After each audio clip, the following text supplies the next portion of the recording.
Good morning and welcome to Math 8. Today we are going to start on our very first chapter called Integers, and we're going to review adding and subtracting integers. You have probably learnt this in grade 7, grade 6, or perhaps even grade 5. I'm going to review and make sure that you feel very confident with adding and subtracting integers because it is a basic skill that is needed in mathematics as you progress through high school. So we're going to start off with, first off, describing what is an integer. Well, an integer are numbers 0, 1, 2, 3. They're like our whole numbers or our counting numbers if you start at 1, our whole numbers if you start at 0. But if you now go in the negative direction and you count backwards and you jump over all of those in-between numbers, those decimals and fractions, then we are going to call these integers. So here I have a picture of all of our integers on a number line. And we can see that 0 is our halfway point between our positive integers and our negative integers. And this halfway point kind of works as a mirror image where the mirror image happens. For example, there are opposites. Positive 3 is equal distance, or it's its exact opposite to negative 3 on the other side of the number line, right? So negative 3 and positive 3 are 6 places apart. The distance is 6 because they are opposites. 7 and negative 7 are 14 units apart. Right? 0 is exactly halfway between the two.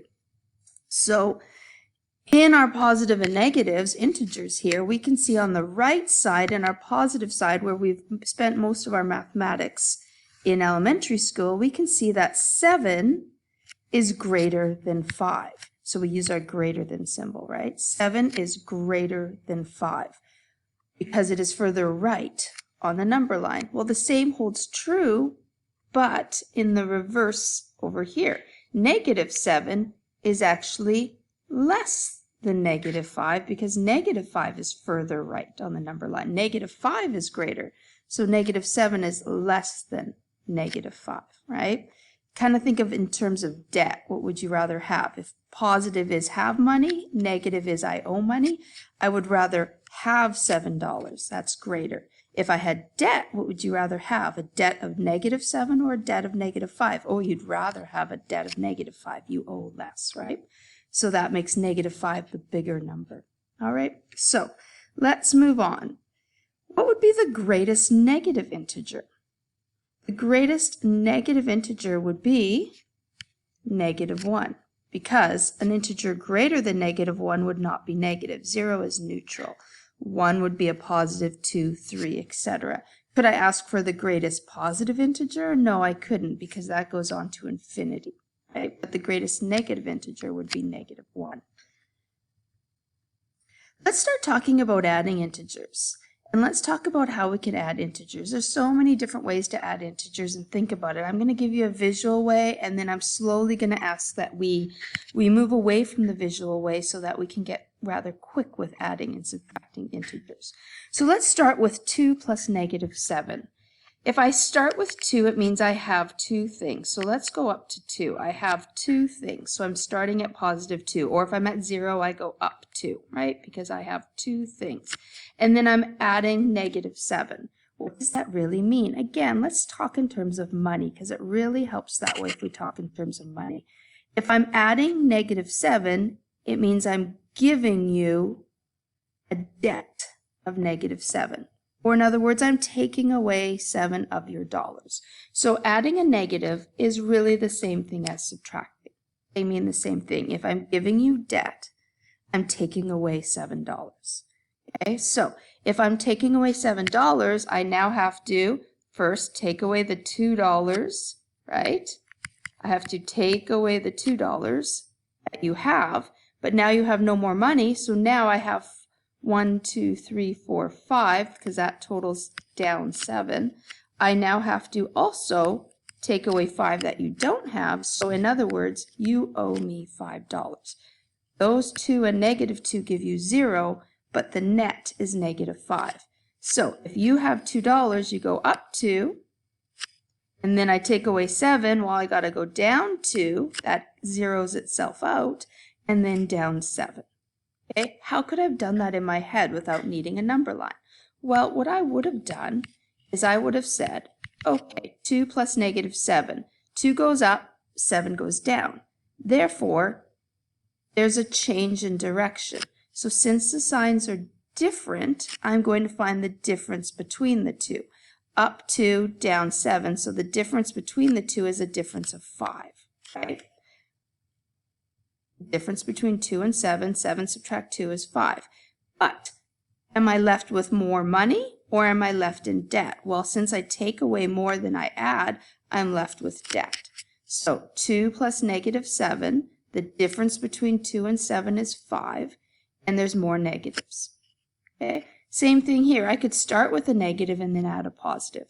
So if I start with a negative, I spent $3 or I borrowed $3 that I didn't even have, so I go down 3.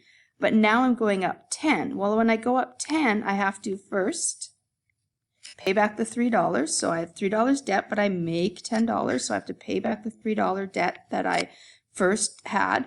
And then I go up 7 more, right? Because that totals a 10. So those two zero each other out. So again, when one number is negative and one number is positive, then I find the difference between the two. Did I spend more or did I make more? Oh, I made more, so my answer is positive. I now have $7. Okay. What happens if they're both negative?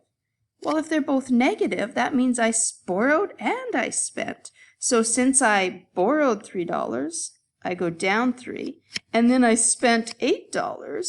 Well, then I have to go down 8, and I ran out on my number line, but we get the idea. So this time,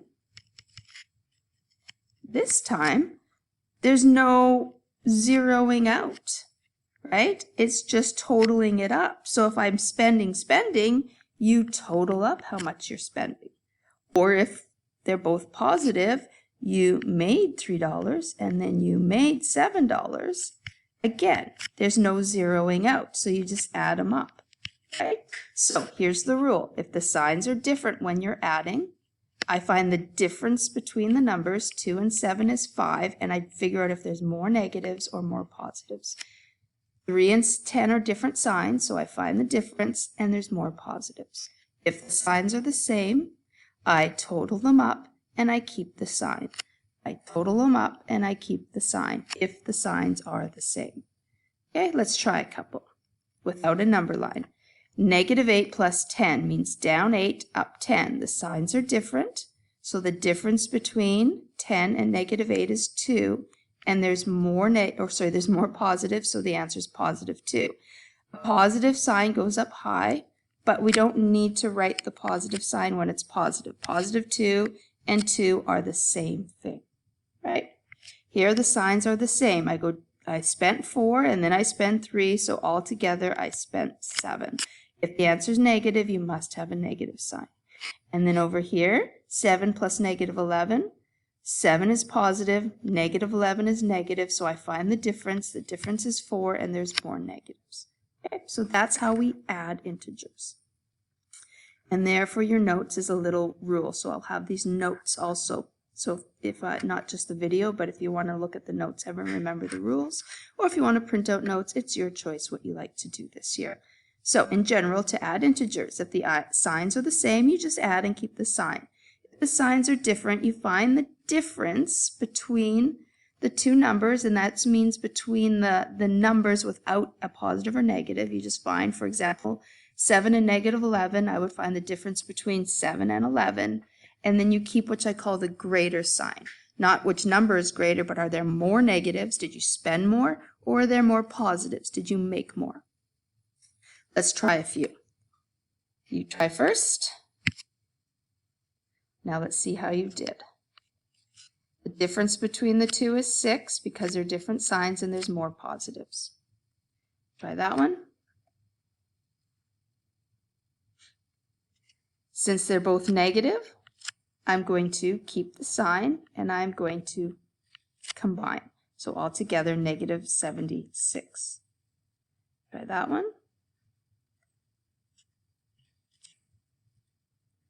Signs are different, so I'm going to subtract the two. So 70 and 55, the difference is, 70 and 15, the difference is 55. And there are more negatives, so the answer is negative.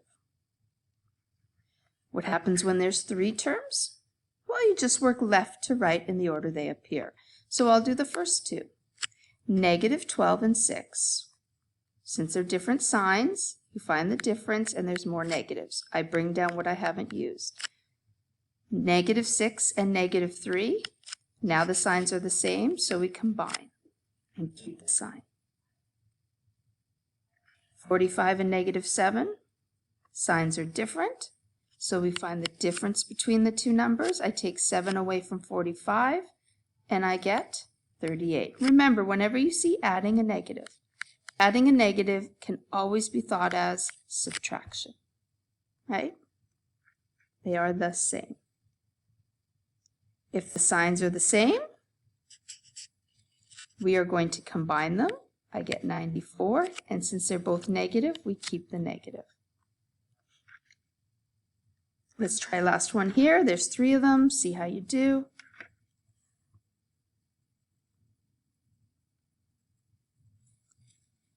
Working left to right, since the signs are the same, I get negative 15. Bring down the 17. Signs are different, so I subtract the 2 and keep the greater sign. The answer is 2. All right. I could also find a missing number. How would I find a missing number? Well, I kind of have to think, okay, well, what am I going to add to get to 7? And you could just fiddle with this and come up with your own method. Later when we learn subtraction, you can learn that 7, subtract that answer gets this, but I haven't talked about subtraction yet, so I'm not going to use that method yet. But if I wanted to figure this out, since I'm going to get to positives, here's one way I could do it. Well, I know that I need negative 3 and 3 to get to 0, right? And I need 7 more to get to 7. So that's 0, and then we have 7. So altogether, 3 and 7 is 10. I know that negative 3 plus 10 is 7. Right? Same thing over here. I have a 4, but I'm getting a negative. So I'm getting, a sign that is different here. So that I need to zero it out. I'll get negative 4. That gets me back to 0. And now I need to subtract 6 because 4 and negative 4 is 0 minus 6. And so negative 4 and negative 6 gives me negative 10. Right? Different ways you could think about it. You could just look at it and go, oh, look at I have negative 4 and I want to get to negative 8. I need negative 4 more. You could do that as well and just think it through. Okay? Or you could go through the method and saying, okay, well, negative 6 gets me to 0, and then I need to get to negative 8. So I have negative 6 and negative 8. Oh, that answer is negative 14. Right? So you could think through it that way. We'll show you different methods next class when we get to subtraction.